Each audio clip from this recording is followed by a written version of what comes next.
Good afternoon. I'm Senator Abebe, and I'm excited to be here with you today at this important conference with a lot of important change happening in Virginia, and especially this panel. I had the honor in 2020, this past legislative session, of passing SB 2, which decriminalized marijuana in Virginia, along with Delegate Cherniele Herring's House version of the bill. But we know it's simply not enough to legalize cannabis in Virginia.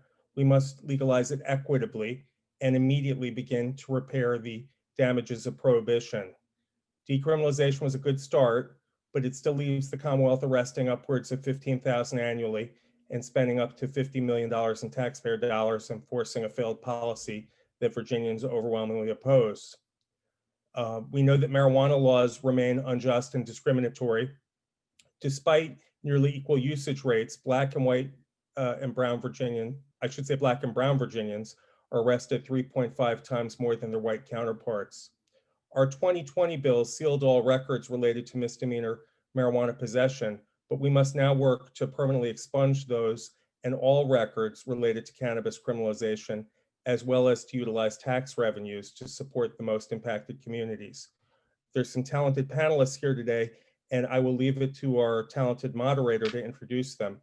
Ngiste Abebe is a director of public policy at Columbia Care, one of the nation's leading medical cannabis companies.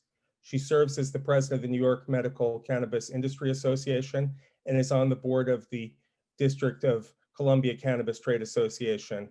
But a Virginia resident, Ngiste is no stranger to cannabis reform in Virginia, having worked with the General Assembly and for Senator Jennifer McLean. With that, I will turn over the panel to you. Thank you so much, Senator Eben, and thank you for the work you've been doing for many years on getting us to the point that we're on the cusp of legalization heading into the 2021 session. I'm really excited to welcome everyone to our panel, our closing panel on equity and legalization. It's my honor to introduce our illustrious team of panelists today. I'll start with Sheba Williams, who's the executive director of Nolef Turns. She's been born and raised in Richmond, Virginia. Nolef Turns provides direct services to returning citizens, as well as serving as an advocate for those who've been most impacted by the criminal justice system and the injustices within it. We're also joined by Majority Leader Cherniele Herring, who represents sorry about this, who represents another Virginia district and also is the first Black woman to serve as majority leader in the history of Virginia's General Assembly. She also carried the House version of the decriminalization bill that Senator Eben just spoke to. We're also joined by Delegate Don Scott of Portsmouth, also a member of the Courts of Justice Committee and a major champion for criminal justice reforms. And finally, Paul McLean from the Virginia Minority Cannabis Coalition, a longtime business coach and mentor and a longtime expert in business development. So thank you all for being here today. I'll start off, we're talking about equity in or equitable legalization, and that has a lot of different aspects. It's about criminal justice reforms, it's about community reinvestment in the areas that have been most impacted by prohibition, and it's about access to equity within the industry itself. So I'm going to start by opening up on expungements. Sheba, Nolef Turns provides direct services for returning citizens, and you have lived experience navigating the justice system's bureaucracies. Why is it so important that expungements be included as part of this conversation? And in particular, why is it important that expungements be automatic? Good afternoon, everybody. Thank you for having me. So getting right into it, I am a person who has lived experience, has been directly impacted by incarceration for the majority of my life. I got into this work as early as the age of 10 because both of my parents were incarcerated. So I have lived the experience for the entirety of my life. Giving some history on Virginia, slavery was abolished in 1865. We know that there was a convention held in 1902, the Virginia Constitutional Convention, that for all intents and purposes was put together to develop the fundamental laws of Virginia. And the main goal was to make sure that we had as restrictive practices as possible for Black people. As slavery was abolished in 1865, we know that every law that was created, as our General Assembly meets every year, has evolved to slavery by another name. We have poll taxes, we have felony disenfranchisement, we had all of these things that came together to say that we want to disenfranchise and punitively penalize individuals who were considered less than for the majority of the past 400 years. When we're talking about all of the punitive practices, we know that there are racial barriers that say that there's inequity in every facet of the law. So as we meet to 2020, as we get to this point, we take a look at expungement and how it developed. In 1977, there was the first expungement law put on the record that said that only people who had non-convictions were eligible for expungement. It was actually written into our code, the barriers that are created by a person being charged with a crime, not just convicted of a crime, but charged with a crime.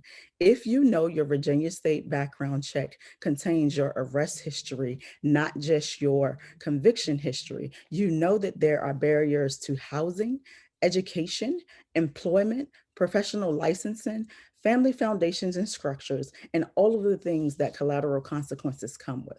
So we evolved into mass incarceration. We said that we made some mistakes with slavery. Slavery was legal for years. And then we got to a point where we said slavery should be abolished, it should be illegal. We're at the same place in 2020 with legalization.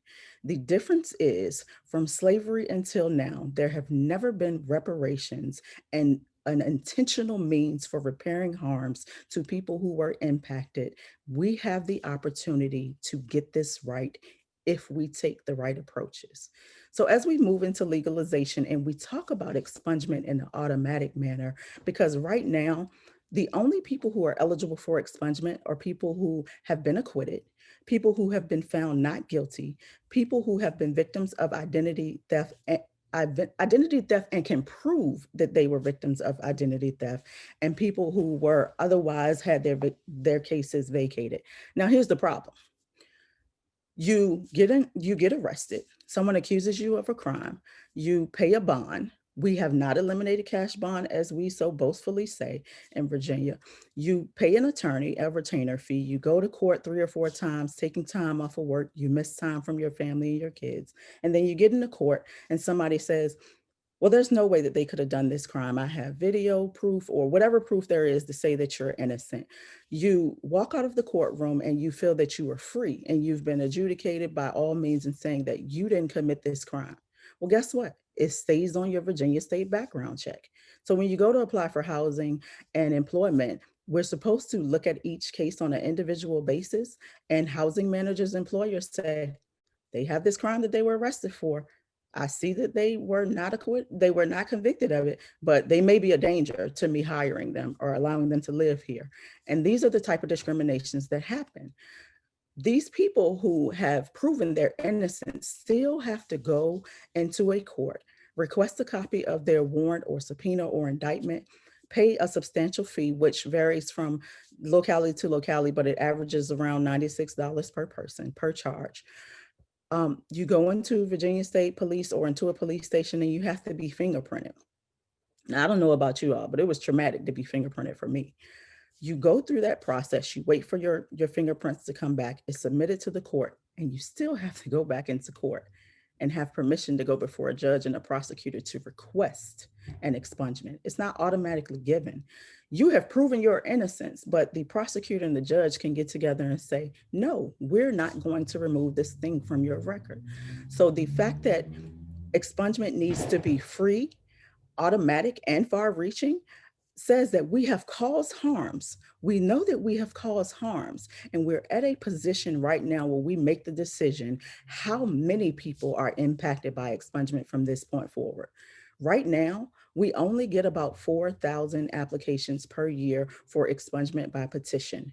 There are financial barriers. There are barriers to the fact that people don't want to go into a police station or a courthouse again for something that they were not convicted of. The reasoning behind offering automatic expungement for people who have committed offenses and who have been found guilty is, one, Virginia doesn't always get it right. There are so many innocent people who took plea deals thinking that they can just do their time, pay their fines, court costs, restitutions, make it off of parole and probations without violating or reoffending, and then have this thing removed from their record. That is not the case. So we allow the country, not just the state, we allow the country to penalize people for the rest of their lives. I say to you, if we trust judges and juries to provide a means that says 5 years of jail time, 5 years of parole or probation, $5,000 in courts fines, costs, and restitution is sufficient, then why do we then take 10, 20, 30, 40, 50, 60, 70, 100 years later and say, you can't work and make an equitable living. You can't live in a safe and affordable housing environment because of a crime that you did your stated time for. So the fact that we're looking at legalization right now, and we know that we have never made amends for harms that have been caused in the past, we are talking about making sure that people who have been incarcerated for marijuana and cannabis offenses are able to come to the table at a level playing field. We can't afford to offer expungement on the same day that we offer legalization, because guess what? There are people who are buying into an industry right now who are not allowed to come to the table because they have to wait 10 years before they're eligible to apply for licensing for different things because of past marijuana offenses. Sheba, thank you for that. Thank you for that grounding our conversation around expungement and the history and why this is such a complicated issue. Now, Delegate Herring, I know you worked very hard to address this in the General Assembly special session this summer. Couldn't quite reach a deal then, and you're rip-roaring ready to go to bring this back up in 2021. Can you just tell us a little bit more about what you hope to accomplish and what you see as the path to the expungements? Absolutely, and thank you for having me. And I could not agree with Sheba anymore. I mean, she has hit the hammer right on the nail's head. And it is important that Virginia pass an automatic expungement bill. Right now, criminal convictions under the decrim bill, the records are sealed, but it's certainly time for expungement. And talking about that with legalization. I just want to also point out that the bill that we tried to do, automatic expungement, that did not pass and was stopped in the Senate, was expansive. It was a crime commission bill, and that's important for people to understand, that it was actually studied as a bipartisan panel with citizen members on it who endorsed this piece of legislation. Only 2 people voted against it, a senator and 1 delegate. So this had overwhelming support. It passed the House with bipartisan support, and again, stopped in the Senate. The bill includes a lot of misdemeanor crimes and some felony drug convictions. And this was important because some people get felony drug convictions because either they take a plea, they were innocent, but they took a plea, or that it's a result of addiction. And we wanted to address the issue of addiction with this bill. So I am all for automatic expungement. People don't the process, and Sheba talked about it, of getting an expungement and all the steps that someone has to go through. I say, and members of that crime commission and members of the House say, is after someone has completed their sentence and a period has elapsed, and we had to put a time period in there. We said 8 years, which is shorter than the 10 years right now. In the General District Court for misdemeanors, the records are typically destroyed. there is no reason why anyone's record should not be automatically expunged. They should not have to retain attorney. They should not have to go through a fingerprinting process. The whole point of our criminal justice system was to make sure that people don't have to re-enter the criminal justice system. So I think it's sort of absurd for us or for people to oppose something that is actually and allowing people not to come back into the court. And then what happens to an individual who does come back to a court and the judge says no? So imagine that you've turned your life around, or you for 8 years you've worked hard, and then all of a sudden a judge says no. A criminal record has some consequences. Means lack of access to money for education, lack of access to universities, lack of access to housing. There are so many implications to it. And of course, with employment, as Sheba mentioned, sort of the bias that exists, even if it was just an arrest and you were acquitted of any charge. So there is absolutely no reason. Again, Virginia should not do this. Virginia is ready. I am tired of politicians saying that Virginia is not ready. Maybe that individual politician's not ready, but Virginia is ready. And I will also say that Virginia, this bill had wide support from different groups, right? From conservative groups to more progressive groups. And I will tell you also, this sort of automatic expungement passed in Republican legislatures in Pennsylvania and in Michigan. So there is absolutely no reason why Virginia cannot be a leader on this issue. So I'm looking forward to working hard to get this done. Virginians deserve this. We sure do. It's about time, and thank you for the work you've been doing for a long time to get us to this point. Now, in the cannabis space, well, we've just heard how much expungement is so much more than just a cannabis issue. It does have a specific impact on cannabis, in particular, being able to have access to business opportunities.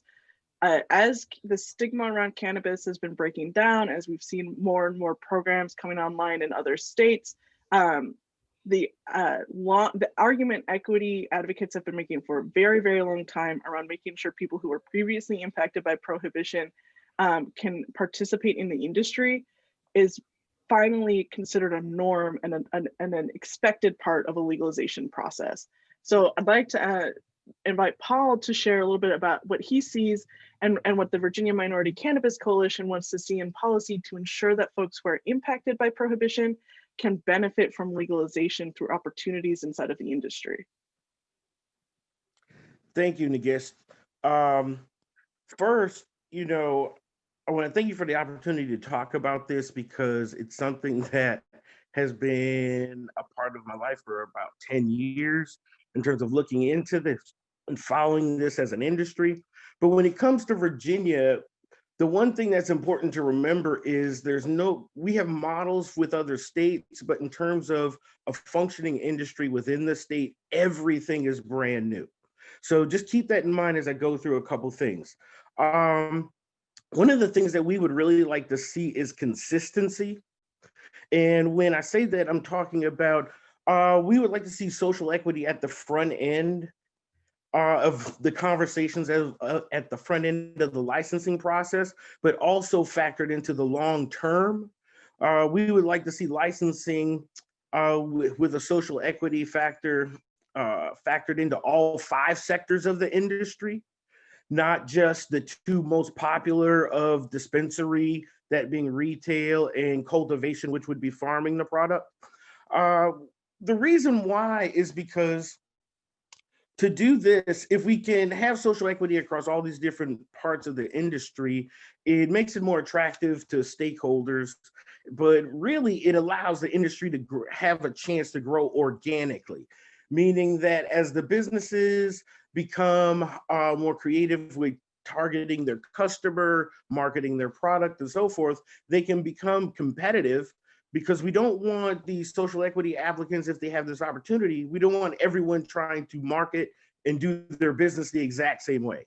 The other thing when it comes to consistency, which is I really think the most important thing because it will underwrite everything that happens, is funding. The consistency of funding, because this is a new industry, new business, as well as someone potentially transitioning from not being a business owner to being a business owner. So you'll need some things in place, and I'll talk about that in a second. But when it comes to funding, there's a lot of different ways states have done this over the last decade. But if there could be some sort of capacity for there to be some sort of state funds, if for nothing else, to help the people get things started in terms of forming a full business project, not just saying, I want to sell this product at that store location, but having a full snapshot of what their industry approach will be in terms of who their customer personas are going to be, what type of products they're going to offer, what price point they're going to offer the products at, where they want to be located, if delivery is available, how will they get that mechanism in place?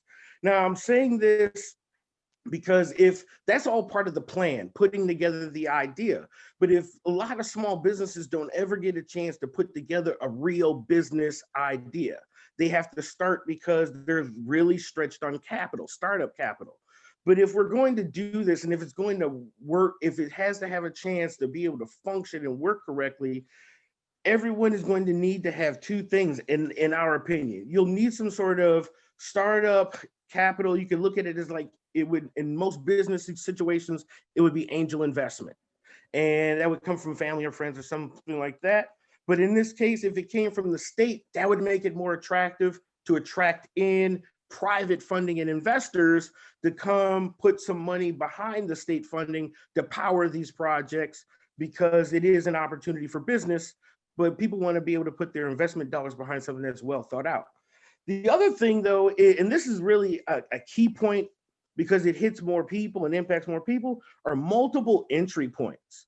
We really want to see multiple entry points, not just at the top of the industry, that being business ownership or operation, like as a dispensary owner or a grow farm, because there's 5 parts to the industry. There's also production, which is where your edibles and your cookies will come from, and your oils, but also testing, which is where the safety factor comes in, and distribution, which is wholesaling. But there should be other entry points and opportunities to support these entry points for just employment. Social equity-based employment would be huge because it just creates an opportunity for people to have a chance to not just compete here where they may be located in Hampton Roads per se, but to compete across the state, especially if these skills are able to be certified through training. So when it comes to employment, part-time employment is frowned upon in the industry for the most part. Full-time is more attractive because it gets all the people functioning in the business to have a vested interest, which tends to slide away from having issues with robbery and that kind of thing. But the small businesses just need the resources and the wraparound components to really be able to give them a chance to thrive, not just survive, but actually thrive in a new industry. Paul, thanks for sharing that. And I think that point you made around wraparound services, that came up in the JLARC report, as well as the governor's work group around making sure that you don't just create a program and that people don't ever hear about or don't understand how to navigate, and that we're using the existing resources we have to equip small businesses to compete in general, to help folks enter and understand how to participate in this industry. Now, I saw coming through in the chat some questions around reinvesting some of the cannabis tax revenue into disproportionately impacted communities, which is exactly where we were heading next, to kind of touch on some of that community reinvestment fund problem, because we know that the impacts from the prohibition of cannabis led to so many other secondary effects: underfunded schools, over policing, gun violence in communities, decreased home values that divested wealth from predominantly or disproportionately Black communities. Both the governor's report and the JLARC report discussed community reinvestment funds. And Delegate Scott, if you don't mind, I'll hand off to you to talk about, like, should Virginians expect to see community reinvestment funds in cannabis legalization, and how would you like to see something like that brought to the table? First of all, thank you for having me. That's a very good question, and I think a lot of folks know where I stand on on this issue. But before I answer that, I wanted to go back to the expungement issue.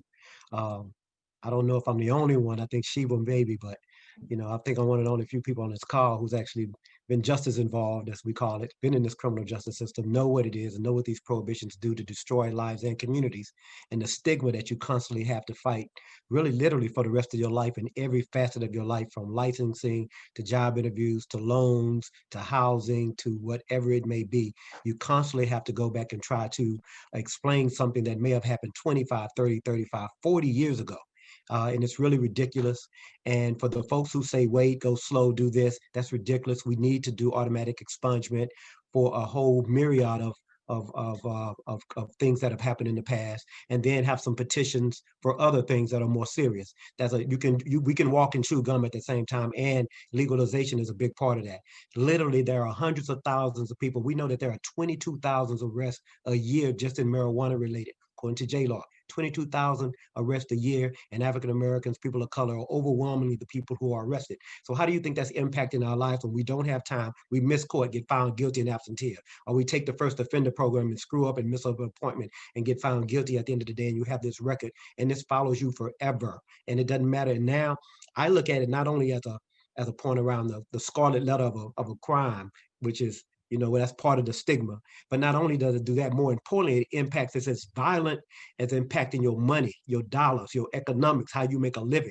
And that is the issue. This is how we get folks at a disadvantage. And we try to say, well, hold on, why don't they want to pick themselves up by the bootstrap? Yeah, because you've hamstrung them from being able to compete. Even if they try to get into community college, they have to say that they had this or that, and they can't get a student loan. We've stopped Pell Grants. Whatever we want to do, we use the stigma, and then we justify our actions behind it. So now I'm off my expungement thing. I had to get that off my chest because we got to get that done.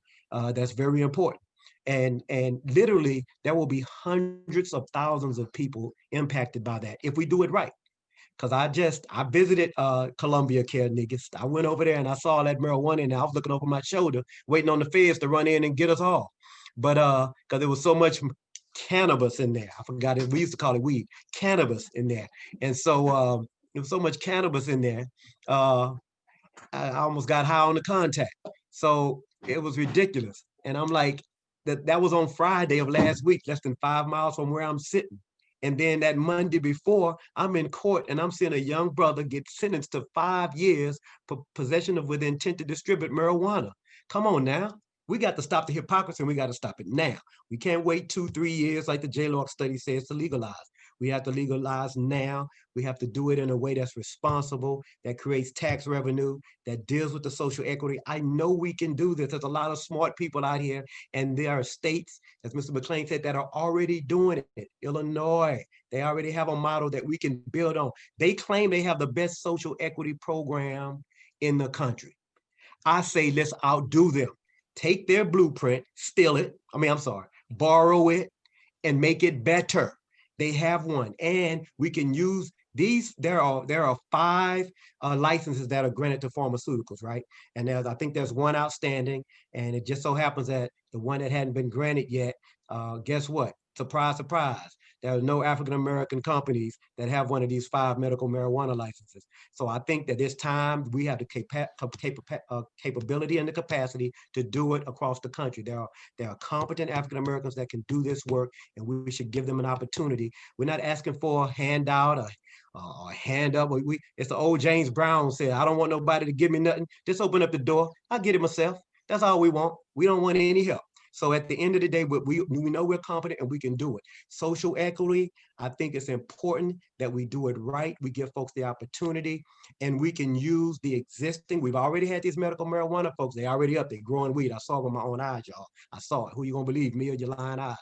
They actually we can tax them and use the revenue that they do at the beginning from the creation of those cannabis oils and or flowers, whatever you want to do, and use that money, make them pay a big lump sum, and they will fund all of our social equity programs from that while we get our revenues up to help create those impacts in the community, and they wouldn't be able to do dispensaries only for a short period of time. That's just me talking off the top of my neck right now. I'm sure there's a lot smarter people out there that could come up with a better plan.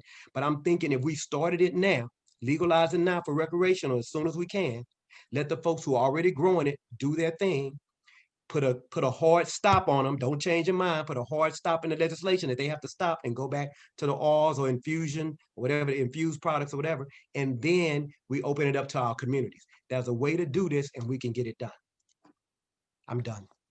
Thanks, Delegate. If I had a mic, I would drop it. There were lots of snaps, and I don't know if you've seen the chat, but your remarks were extremely met with very enthusiastic reception.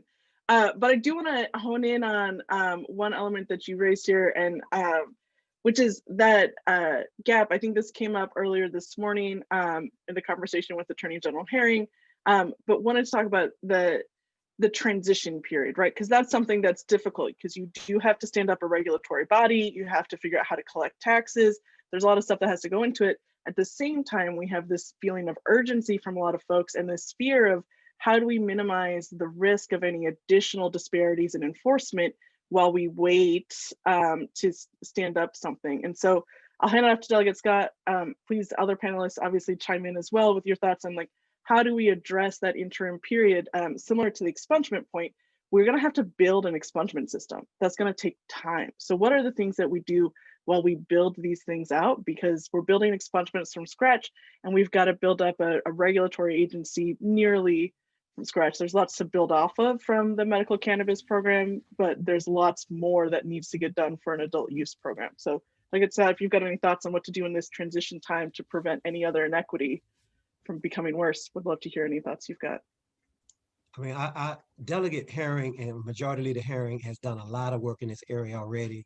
I look forward to helping her in any way that I can, and I'm not being a politician, but she's put in the work on this, and I've been assisting, and I think we both view it as a fairness issue and an equity issue, and not just minority owned and Black owned, but just for all of communities. And we know that right now, folks with money get to benefit from going in and getting expungements. They hire an attorney, they're not intimidated by the system, they can go and do it. And we know that there are other folks who can't. But when we talk about the transition plan, that's why I think it's important that we put legislation in place this cycle so that we can begin that process of building those platforms and building the opportunities within the legal system where folks can get automatic restoration. They can, if you get automatic restoration for a PWID that was on your record, PWID marijuana. Believe me, I got clients doing time for PWID marijuana, and I know niggas is about to get rich off PWID marijuana. I'm joking, but you know, but the dispensaries are selling, and I think there's something that we need to do to wipe those charts, and we need to have I don't know what you want to call it, but those folks that are serving time for those crimes, they need to come home right now, though, and they need to be wiped clean. That can happen, you know. There's a Bible verse that says, let justice roll down like a river and righteousness like a mighty stream. We are asking people, no, we got people out here saying, no, let justice trickle down and you got to turn it on the faucet and hope a little bit come out. No, it should be rolling down. I would rather make a mistake of rolling justice down than be trickling it out. And that's what I view expungements, and that's how I view doing this social equity project. I don't think we should err on the side. If we got to do it fast and wrong, I'd rather do it fast and wrong without taking advantage of the same communities that are being harmed by it right now. Because if we continue to do what we do next July, there's still going to be young folks getting locked up for possession with intent to distribute marijuana, and we need to stop. Mm-hmm. Anybody else can add?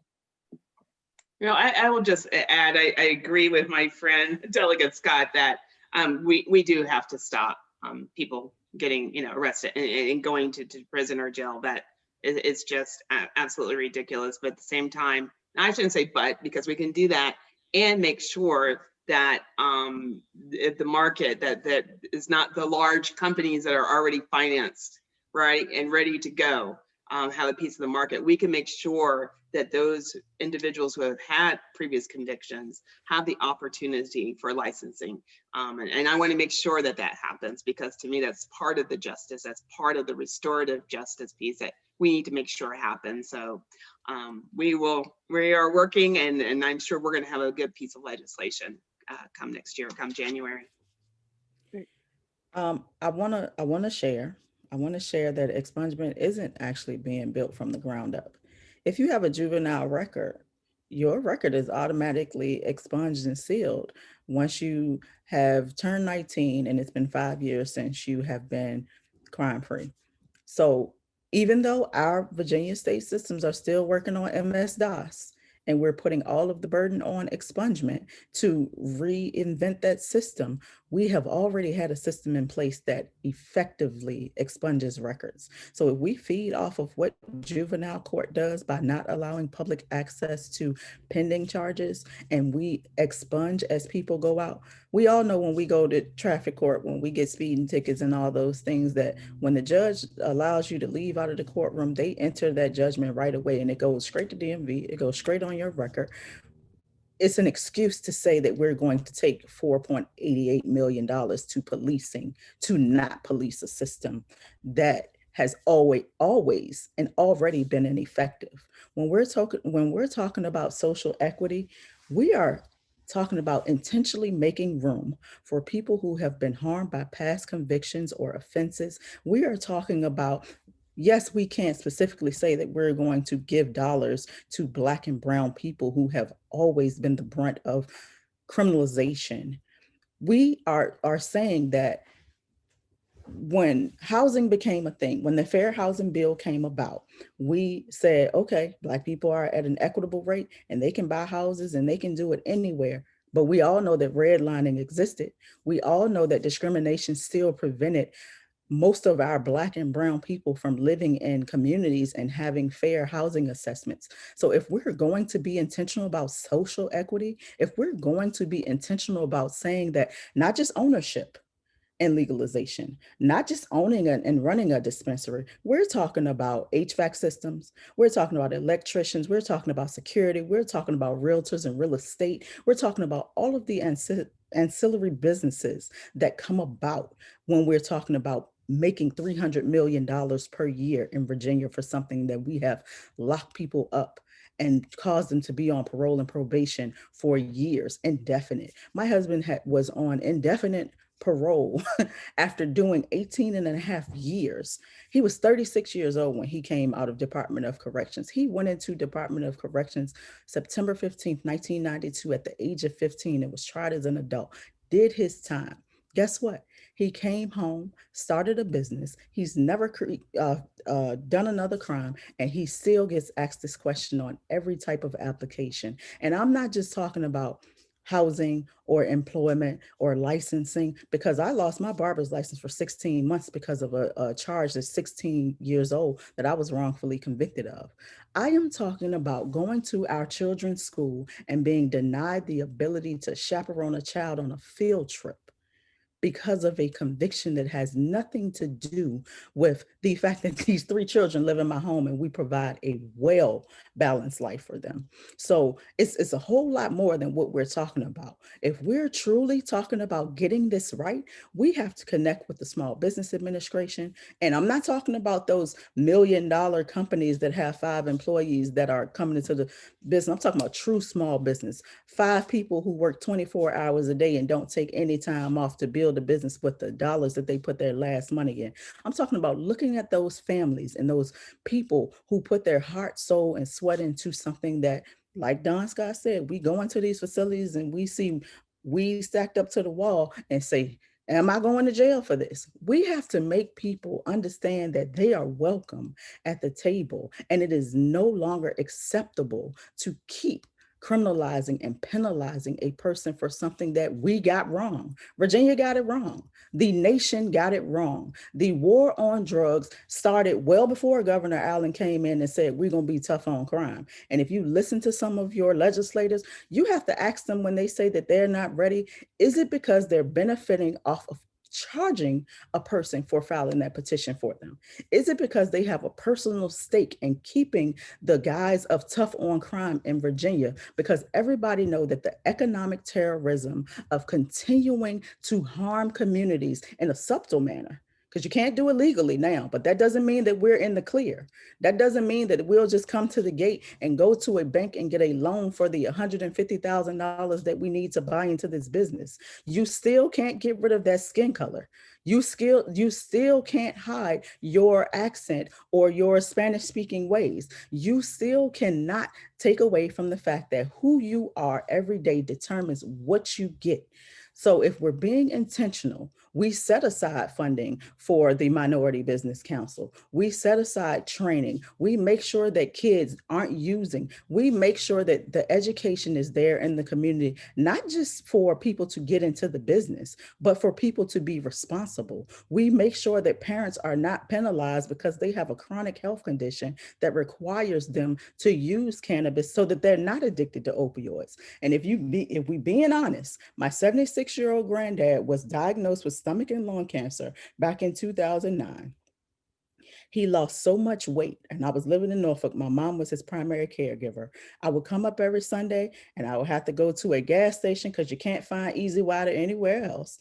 And you can't lock me up for it because the statute of limitations has gone by. But I used to have to find Easy Water and roll weed for him. And that was the only thing that gave him an appetite. This is my testimony. This is my story. I have seen it. So the fact that we have criminalized this for so long can only be justified by the fact that we knew that Black and brown people would be negatively impacted by using this as a crime. Until Virginia could figure out how to capitalize off of it, just like prohibition with alcohol, until Virginia could figure out how to get the better end of this, we have allowed Black and brown people. We have allowed people who have real addictions. We have allowed people who have real substance use issues to be thrown in jail, to be processed through a system that follows you for the rest of your life.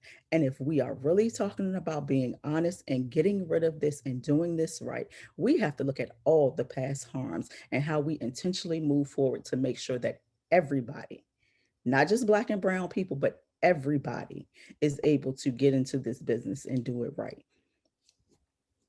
Mic drop. This is a panel filled with mic drops, which should be no surprise if you're familiar with our speakers. I did want to hone in on one other thing that was raised here too, which is how we address going forward, choosing prevention over penalization. This came up in some of the work groups and other things around how do we invest, to Delegate Scott's point, how can we make this more equity centric than any other state that's come before us? One element of that is no other state has done a PSA campaign to inform people about driving under the influence as it relates to cannabis. The same way folks had to be educated about seatbelts, the same way folks had to be educated about drunk driving back in the, thanks to MAD and several others. For our panelists, what are some of the other elements that you see here around making sure that we don't create, again, those unintended inequities for youth enforcement, for around addiction, and some of those other elements around making sure that we're investing in systems that continue to put forward equity over penalization as a mindset? Whether for youth possession enforcement or driving, again, public health education campaigns. Well, the most important thing is not charging a youth who is caught with marijuana $150 that goes straight to Virginia State Police. If we are doing a $25 civil penalty for adults, then why are we charging a youth who ultimately it ends up falling on the parents? It ends up falling on someone who can't afford it again. So we're back in the same situation. So we have to look at where these dollars are going and why we're pushing so much of decriminalization to policing, to the courts, to these places who have always been funded. Because if we look at budgets line by line, public safety is always one of your number one costs. We put more money into public safety than we do into education. We put more money into policing and public safety than we do into any other sector that is necessary. So we've always been penalizing. How do we make sure that youth are educated? How do we make sure that communities are educated on one, what is no longer a crime, so that we're not looking over our shoulders, so that we're not afraid to come to the table and say, this is what I want to buy into. We have to make sure that, people who are users, people who will indulge, are able to have safes in their homes and are able to lock things up so that there's no unintentional use by youth. A big thing in communities is making sure that we have the information necessary to get this right. So, in brief, the focus has to be on how we move forward in a better way for the whole Commonwealth, and not just pointing fingers and putting it out to everybody. We have to do this as a whole Commonwealth. It can't just be about my family, your family, Black people, brown people. It has to be about everybody in this state if we're really going to do this effectively. Coming back to the business end, I wanted to touch on something that Paul was hitting on around the obstacles to access to capital in this industry, which is already very hard for any business, and one of the reasons why we see so many white-owned companies, because the initial seed funding is usually coming from personal networks, and we know that due to systemic racism in this country and a variety of factors, that wealth is concentrated primarily among white Americans. And that makes it easier for white business folks to enter the cannabis industry and to use some of those informal relationships to access capital. And one of the most significant challenges that we're going to be facing and that Illinois has seen social equity applicants facing, is getting that early capital in order to be able to enter the industry. In addition to that, is really understanding, like, what does success look like? Like, how do we know we've created a representative and inclusive industry? So Paul, why don't I hand it off to you to kind of just talk about, like, what do you imagine success looking like? How do you feel like we would know that Virginia had actually created an equitable industry? And then of course, open it to our other panelists.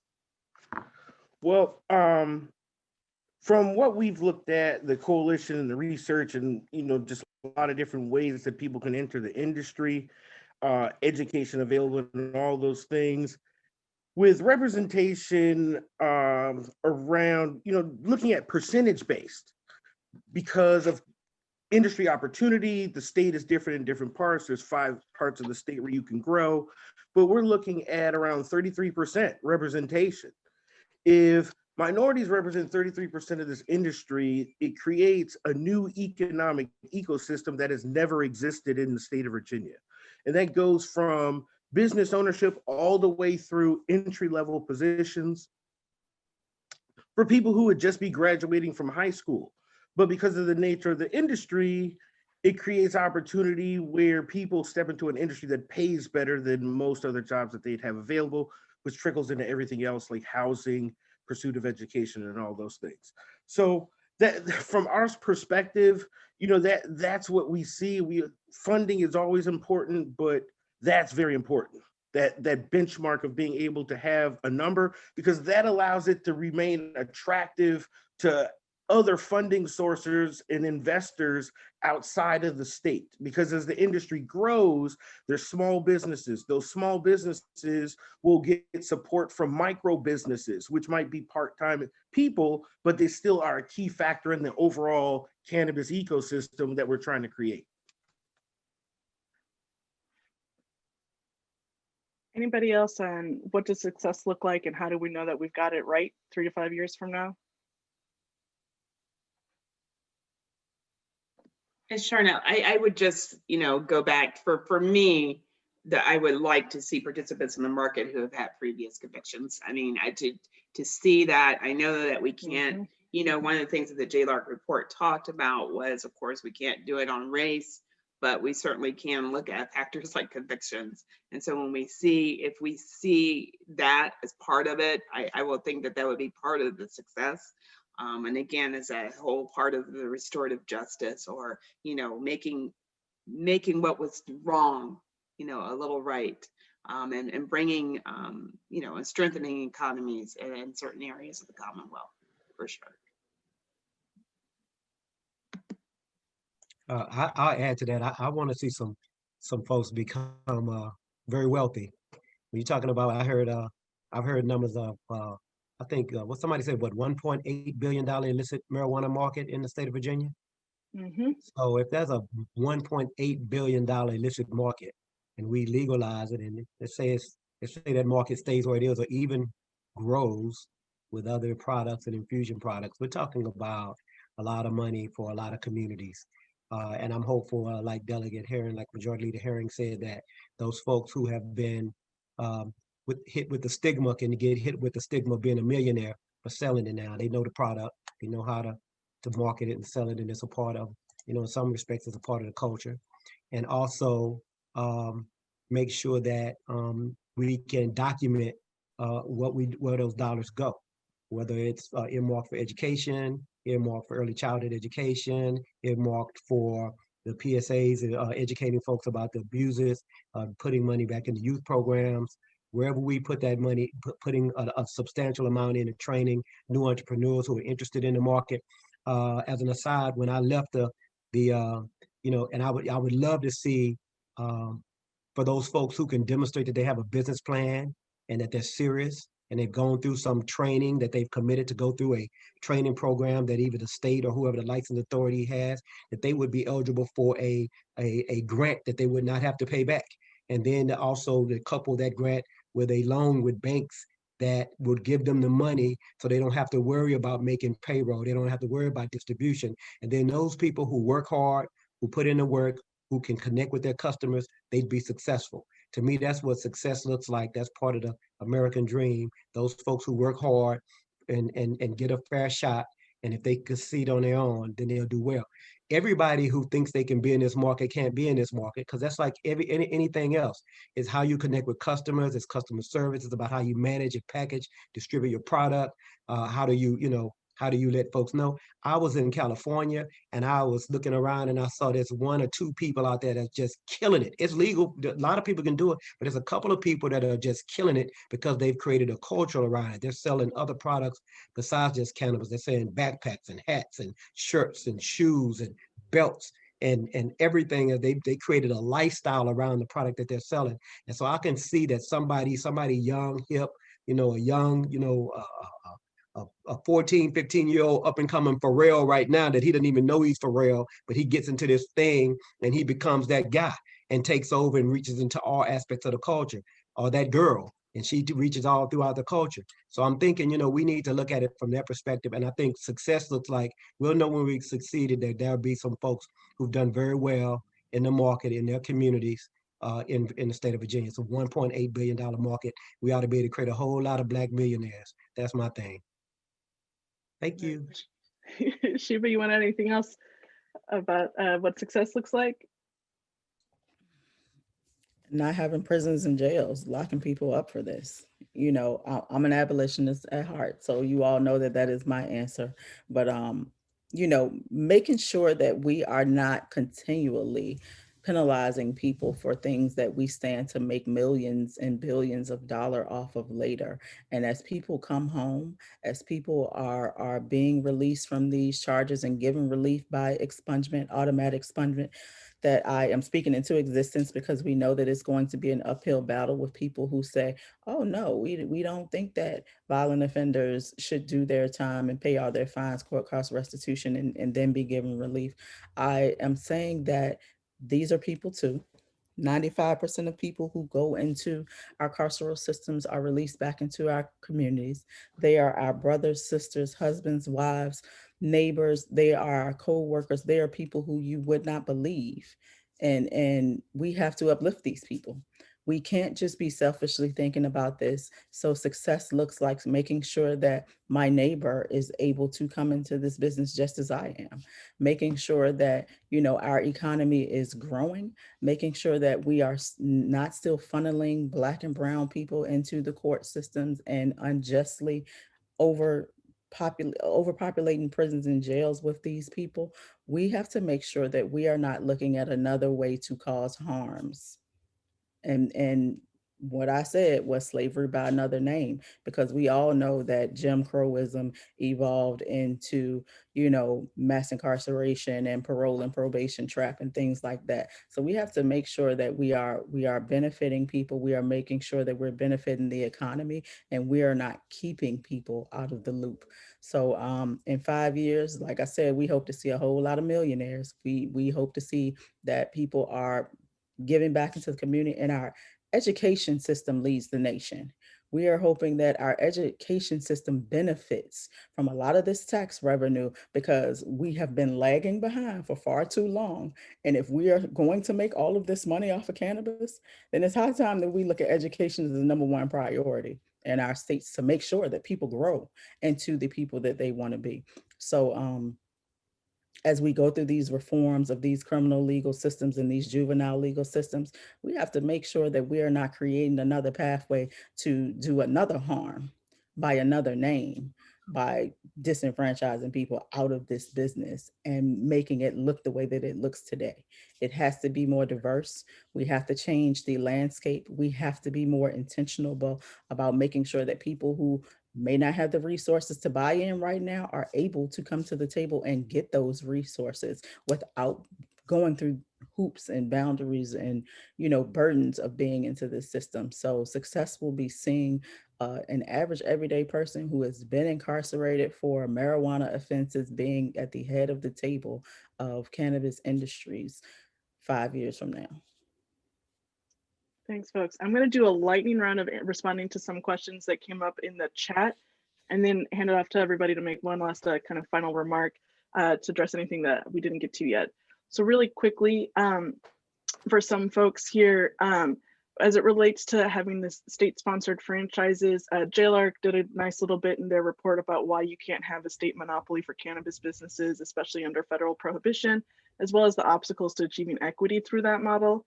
In response to some of the questions around a delivery service, there's still a lot to see and learn about what's going on with delivery and those types of license models in proposed legislation.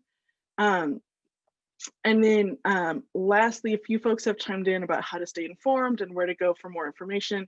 Jen Michelle Pedini, the executive director of Virginia NORML, has already dropped in, and I'll ask them to drop in again. The link to Virginia NORML one. You can find links and information about the reports that have been issued, as well as other news updates, and also stay in touch around action alerts and other activities heading into this session in order to address not just adult use, expungements, and also some of the inequities in the medical cannabis market right now. So with that, I'm going to turn over for a lightning round of just final thoughts from our panelists, anything that I didn't tee up for you or something you want to double down on in these last 4 minutes. So it's about 60 seconds each for your final thoughts. I'm going to go ahead and tee up with Majority Leader Herring to go first. Well, thank you. Thanks for having me again and on this panel. And I am just so glad I'm just going to have to get personal to know Sheba. I I've met you now. I've been with you twice, when we were preparing for this. Your voice is so needed. And your advocacy is just incredible. And I'm glad that we are here in this space in Virginia, this time, this moment of history, where I think that we are certainly making a shift and talking more about justice and in a holistic way. And so I'm just looking forward to the work ahead and getting that automatic expungement done. I can't say enough about it. For me, it's a moral issue, it's a spiritual issue about redemption, and that we should be uplifting people. So thanks again so much, and I look forward to the work ahead on legalization. Thanks. Sheba? So we need you all. We need you all in the audience. We need your family members. We need you to take this to your churches. We need you all to talk to your legislators who are not on board, because we are here and we are on board, but there are people who are fighting to keep these same rules of white supremacy in place. Reparations are due. Reparations are past due. We have paid reparations, and we have done $1 million funds from everything from 9/11 to the Holocaust, to the Coleman bombing, to Tommy the dog being killed. And When we talk about slavery, when we talk about Black people who have been harmed by housing projects, redlining, uh, destroying communities that have made the economic challenge and uplifted each other, burning down, the Tulsa burning, all of these things, even Jackson War, it's reparations are past due. So we're not asking for you to come and give us a $1,200 stimulus check that is supposed to last us for over 12 months. We're talking about paying into these businesses and making sure that these people are able to come to the table with real impact, with real voices. So when we're talking about getting past this first hurdle, we need everybody who agrees that doing your time, doing your stated time is enough. We need you to talk to your legislators and tell them that you believe in forgiveness and second chances, because they don't believe that we have the power. Legislators work for us. Delegate Scott, Senator Evans, Leader Herring, they get it. But guess what? There are 100 and some plus other legislators who say, we're not ready. We're not going to budge on this. Special session came and we had all of these harms that came up over the summer. We had people marching in the streets. We saw the pain. And the crazy thing is, as Black people, we have seen this pain well before George Floyd and Breonna Taylor. We have seen this pain time and time again, but people paid attention in the middle of a pandemic, in the middle of racial uprising. They still came to the table and said, we're not going to vote on this because we're not ready.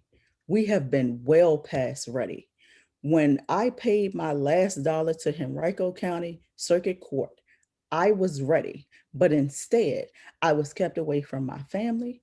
I was told that I couldn't have my barber's license for 16 months. I was fired from a job that I spent every day working 12-hour shifts at for 10 years. And guess what? When they found out about my conviction that happened after I was hired, so I didn't lie on my application. They said, you know what? You have been great.